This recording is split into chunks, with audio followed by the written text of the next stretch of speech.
Hello everyone, my name is Bartosz Mikołajczyk. And I'm Karol Wróbel. We are senior level designers in Techland with over 7 years of experience in level design each. And here are a few titles that we've been working on. Today we will focus on Dying Light Stay Human, which is a first-person perspective open-world game. One of the key elements behind the success of Dying Light 2 Stay Human was parkour, and that's what we are going to focus on. In this lecture, we will explain how we challenge the player through level design, and the easiest answer to that is by RLD approach. RLD is short for Rational Level Design, which we will use a lot in this presentation. I could tell you right now the dictionary definition for RLD, but the most important information for you is that Rational Level Design is all about focusing on crucial game elements and removing unnecessary information. So the mechanics, game objectives needs to be clear, readable, and introduced in orderly fashion. To be honest, RLD is mainly this and this. But we'll go back to that later. We want to show you the process behind the RLD approach in Dying Light 2 Stay Human. To make it more clear, let's take one of our sickest parkour moves to present it. Jump. Of course, you know what jump is, but for the sake of presentation, we need to break it down. So in our game, to perform jump, you need to push left stick forward and press button assigned to jump, which is right bumper. Let's break this jump into prime factors.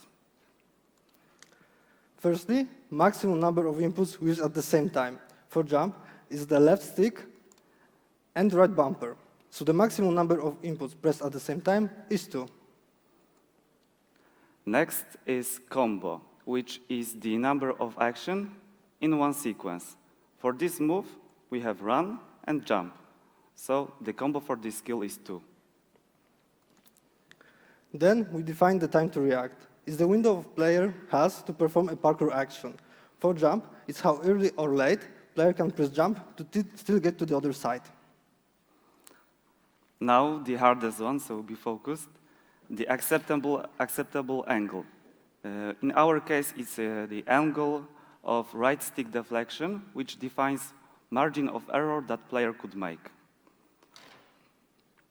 Now that we have all ingredients to evaluate each parkour move in our game, next step is to define tiers of these elements. We found out that 7 is perfect for our game. It seems a lot, but 2 of them are edge cases, which allowed us to describe situation where there is no challenge or challenge is impossible to complete. And by that, I don't mean like Dark Souls difficulty level, but you really can't complete the action. Let's take time to react as an example. So we have infinity in tier 1 and 0 seconds in tier 7. If player have infinity time to perform any parkour move, there is no challenge in that. And if player has 0 seconds, he can just do it. Knowing edge cases, we can better define what's inside. And here is the rest of data for other tiers difficulty.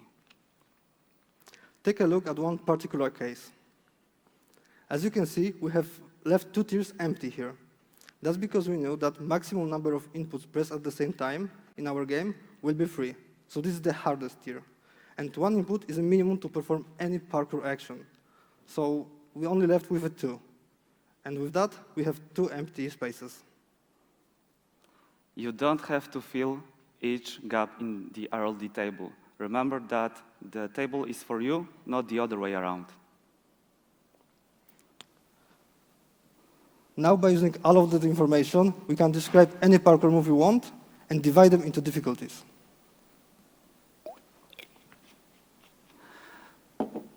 Difficulty levels needs to be very clear and readable for player. Obvious choice for us was to create 3 different difficulties: easy, medium, and hard. After this, we understood that we lack of something. We need one even harder difficulty. So we decided to add hard plus difficulty.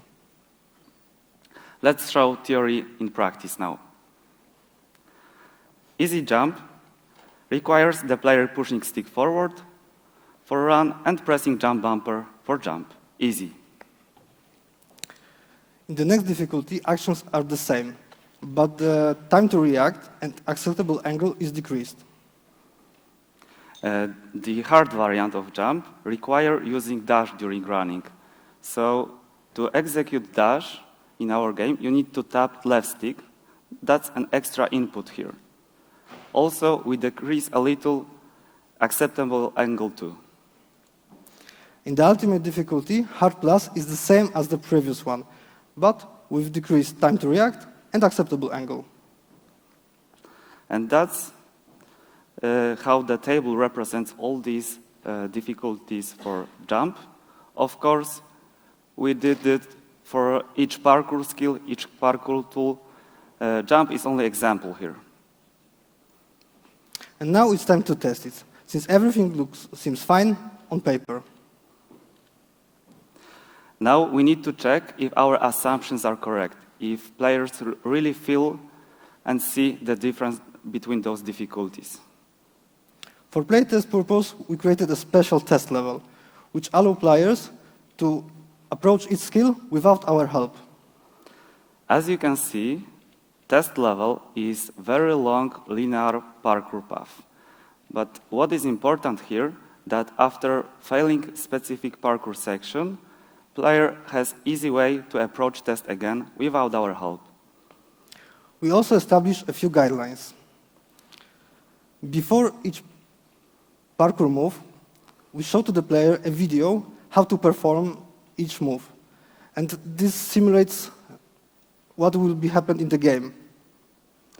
Playtesters had maximum 10 tries per skill to complete the move. We decided for this number because after inside company playtests, we noticed that after 10th attempt, people get bored, started to get frustrated, or do some actions in hurry. So we decided that 10 tries is completely enough. We don't interfere too much in the playtest. We don't help players. That is very important. And the last thing is to collect all possible information from playtests. So we tested not only those difficulty levels, but we also gathered information about which parkour skill was the most pleasant, the most satisfying, which was frustrating, or the most memorable. Okay, so we tested it, and now let's look at our jump move, how it turns out. It turns out that easy jump wasn't so easy. It's very important to skillfully use playtest data, to skillfully read them, because we need to remember about learning curve. Player need to get used to specific skill, to get used to our parkour. Next useful information for us is that Hard Plus was really hard for players to perform, and that's okay, because that's what we wanted. We tested everything we can. As you can see here, we wanted to find out which monkey bar rhythm was the most satisfying for players. Rhythm on the right was rated as the most pleasant one. So now what's next? First what comes to mind is to create documentation. So you want to prepare the perfect documentation, something that will solve all problems you have. So we are hype, you are going to your colleagues, but... You can fool me, you can fool your friend, you can even fool your producer, but you can't fool life. No one read the documentation. We knew that we need to find a different solution. So we figured out that we will create tools inside the editor, which we called parkour helpers. The purpose of such helper was to visualize distances, ranges, highness for specific parkour skill. What you should know is that this tool is visible only in editor, so you won't be able to see it in the game. To make it even more useful, we added a selector with all 4 difficulties. So if, for example, you want to use hard version, You just select it from the parkour helper. This saves us a lot of time because we can focus on parkour sequences instead of finding the perfect jump each time. And we created such helpers for each parkour skill, each parkour tool. So not only for jumps, wall runs, but also for ladders, pipes, monkey bars.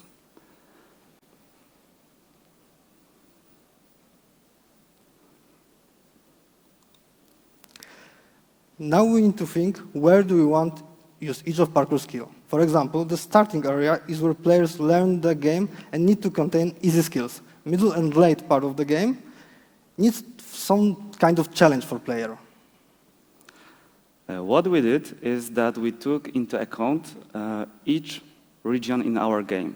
We analyzed architecture style, urbanistic specification, building highness, amplitudes, even width of the street and building quarter shapes. All of these factors has big influence on parkour. Old Villador is the first area after the tutorial. So in this region, we have classical buildings with 1 to 3 floors. Building amplitude is mainly 1 floor, and this area is made up mostly from small building quarters and narrow streets. Roofs are dominated by chimneys and some scaffoldings. In the middle of game progression, player will encounter central loop. We should know also that central loop takes a big part in the endgame too. This region is combination of 2 different urban specifications. One of them is living area. With around 3 to 5 floors, building amplitude is maximum 2 floors high. It contains big building quarters and wide streets. Roofs are dominated by solar panels and AC units. It also has huge parkour potential in building elevations. Second is office area, which has very similar urban specification to living, but buildings here are much higher, even to 12 floors. Also, characteristic attribute for this area is huge number of office interiors. At the end of Dying Light 2 Stay Human, we introduced Cathedral Island. This region has building about 3 floors, medium-sized quarters, canals, and slope rooftops. Let's get back to Old Villador for a while. So we already know urban characteristic for this region. Now we can start to choose which skill will support this geometry. Player will be new here. We want him to get used to parkour, to geometry, to understand it better. So we won't use wall run here, because wall run is, we don't have enough space here for this skill, and also what we know from playtest, wall run was rated as the one of the hardest to perform. So we shouldn't use it. The core skill for Old Villador is jump, with all of its variants. So jump, double jump, rotate jump, and far jump. We also added a few parkour helpers for the players, so ladders, pipes, amortizers. And we did such parkour characteristic and skill distribution for each region in our game.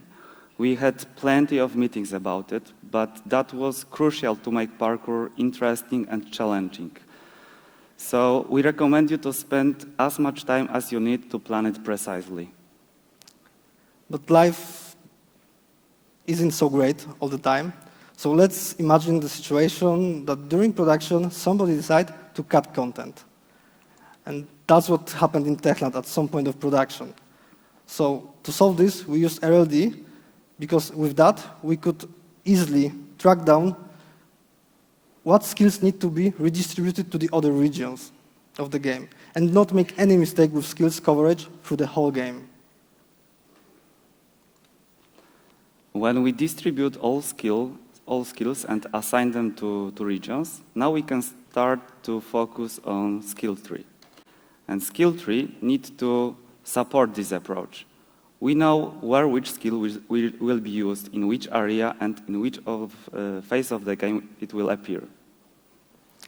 At the early part of the skill tree, we can unlock double jump and far jump, which supports Old Villador geometry. Wall runs appear later in the game in Central Loop and Cathedral Island, so they are at the bottom of the skill tree. Now the easiest part, that is communication and synchronization. Each developer, each designer, artist, programmer has different skills, different workflow. We need to be sure that the whole city, whole game, based on RLD guidelines. We can't afford situations where one of team members use different parkour dimensions or use parkour skill in area where developer shouldn't. That causes chaos in production and also unclear situation for player in the game. So what's next? Next, we have to introduce other teams to the RLD approach. All developers have to be on the same page. So in our company, we created a presentation for all the teams and informed them that if they have any problem with the parkour, they can contact us. Synchronization is so important now. If you need to prepare even more presentation about it, explain to people why we use it. Remember that the more time you spend it communicating it now, the more time and stress you will save later in production. Dying Light 2 Stay Human is an open world game where players can go wherever they want, can climb every ledge and reach almost every area. So it's very important to use your RLD metrics in creation of each asset. And to do this, you need to have a perfect communication between you and concept art department.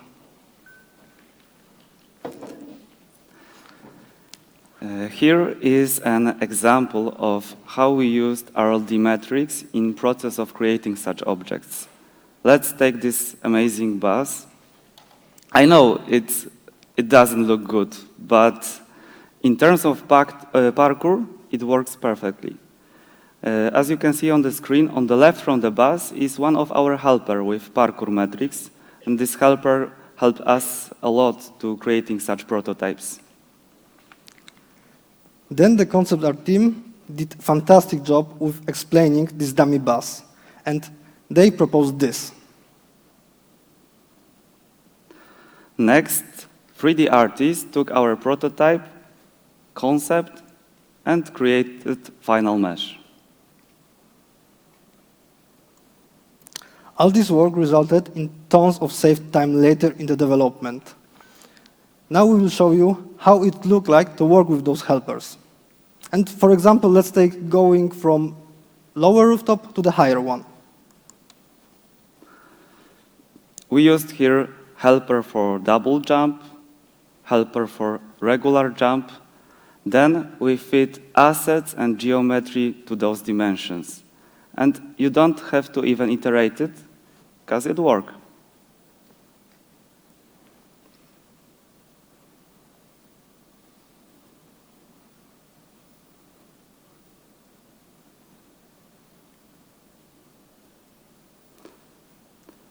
Now, let's sum up the most important information from this lecture. Here are a few bullet points. Prototype is crucial. You need to prototype a lot and check everything. This is a time to fail, because failing here is cheap. You can try any sick idea you have, and even if you fail, you will learn something. Where's the limit? What not to do? Playtest as often as you can, and you should start playtesting very early in production. Some developers do not want to show prototypes in external playtest because it doesn't look like a game. People will evaluate not finished game elements. But it all doesn't matter if you know what you want to test and what kind of data you want to gather. So even early playtest prepared precisely can give you a ton of information. Remember that we need to read them correctly. Carve metrics in stone as soon as possible. Use RLD to figure out all metrics in your game, because that will shape whole environment around you. And because you will have peace of mind doing so. After a year or so, of course, a wild programmer approaches you with tiny idea that maybe, just maybe, we can improve the distance of one of the jumps. First you panic, that's normal, but then you remember you have RLD, and you can do this operation with a clinical precision. And that's what happened in Techland. And we improved one skill, and it wasn't a problem for us because we know what to check, where to find it, and what to change. Thanks for listening to us. We also want to thank all people that work on Dying Light to stay human. Thank you. Thank you all. Okay, thank you very much. If you have any questions, there's a microphone ready for you here downstairs. Przewin po prostu. To jest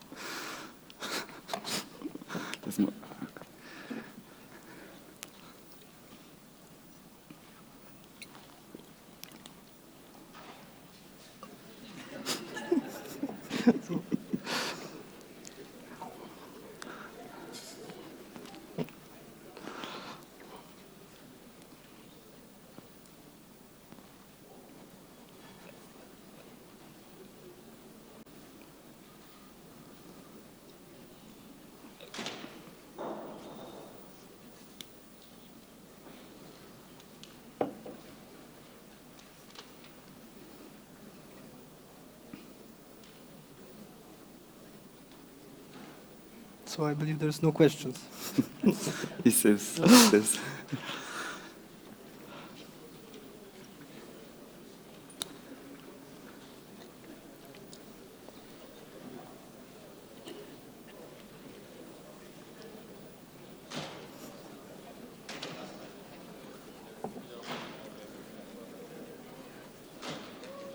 Okay. So hi, I am the first who will ask a question. So do you know where there's the limit where people don't want to make some parkour stuff and want to make some break and have other things to do in your game? In what kind of limit you talk about? Of how many tries or? No, how the long can be road the player is ready to make through? Sorry, I don't understand. Could you tell that again? How long player want to interact with parkour stuff like Okay. jumping from other to other buildings and want to make some break from this? So we use mainly in the city, in generic way, easy and medium difficulties for parkour skills, and those difficulty tiers allowed us to keep the enough space for player to not get frustrated. That was very fluent and clean parkour move. So we still keep those helpers for find out how to use so many skills in the sequence. Okay, thanks.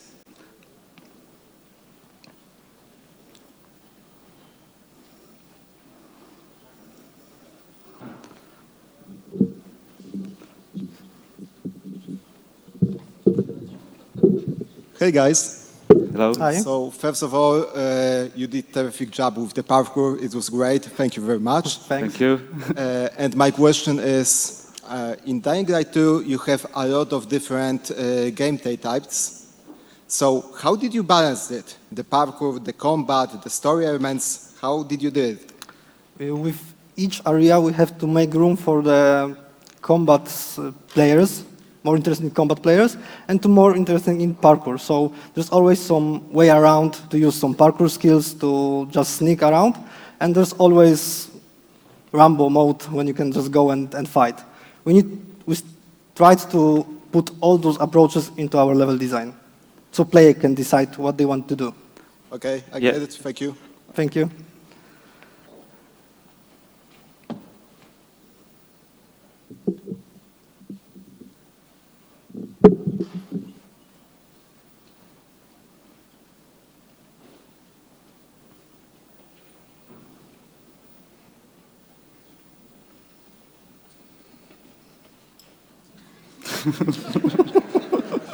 Dziękujemy. Thank you. Thanks.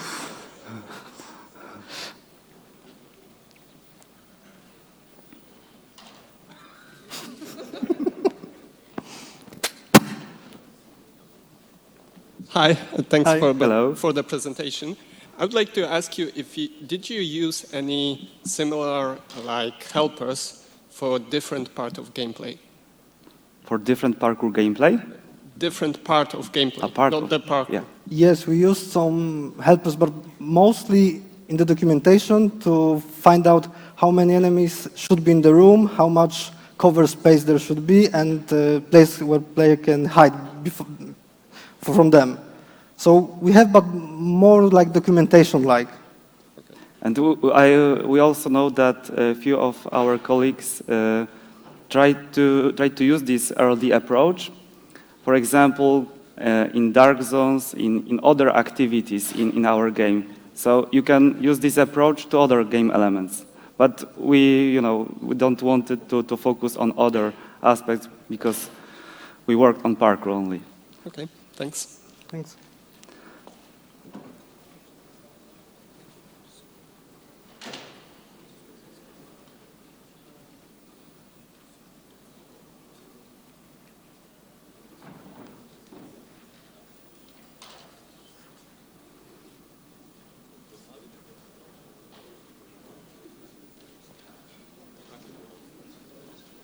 Hey, I'd like to ask you if I missed the first part of the session, so if I missed it, I'm sorry. But what kind of reward did you intend for the challenge for the player, depending on the difficulties? A reward was parkour flow, you know. It also was combined a lot with our music, which all music behind the parkour helps you, to find the specific rhythm also. And if you perform parkour skills correctly, the music was even more hyped. Even music was a reward. But you traveled city faster. Yeah, that's it. Okay. So yeah, so to keep the continuous rhythm for the player itself is the reward. Yes, exactly. Yeah. I understand. Thank you very much. No problem. Thanks.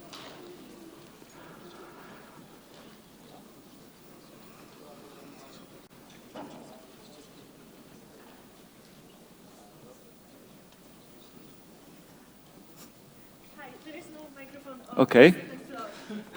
I wanted to ask you, what was the role of QA during playtest? Were you using internal QA or outside? We use Interior QL. They help a lot in creating the playtest. They created even the tutorial videos for the players to how to perform any move, and they supported us a lot with the playtest itself. Yes, exactly. And they were creating all the documentation, or you were receiving the data and providing QA with documentation? They create the documentation about playtests, so they gathered all this data. But we also, with Karol, take a big part of playtests. We talked after playtest with people. We wanted to find out about, each skill was the most pleasant and this kind of stuff.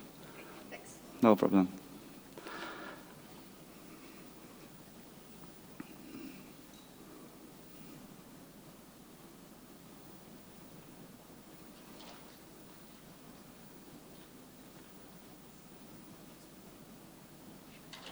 So if that's all, you can always find us in the Techland booth at the first floor. Yeah. Thank you.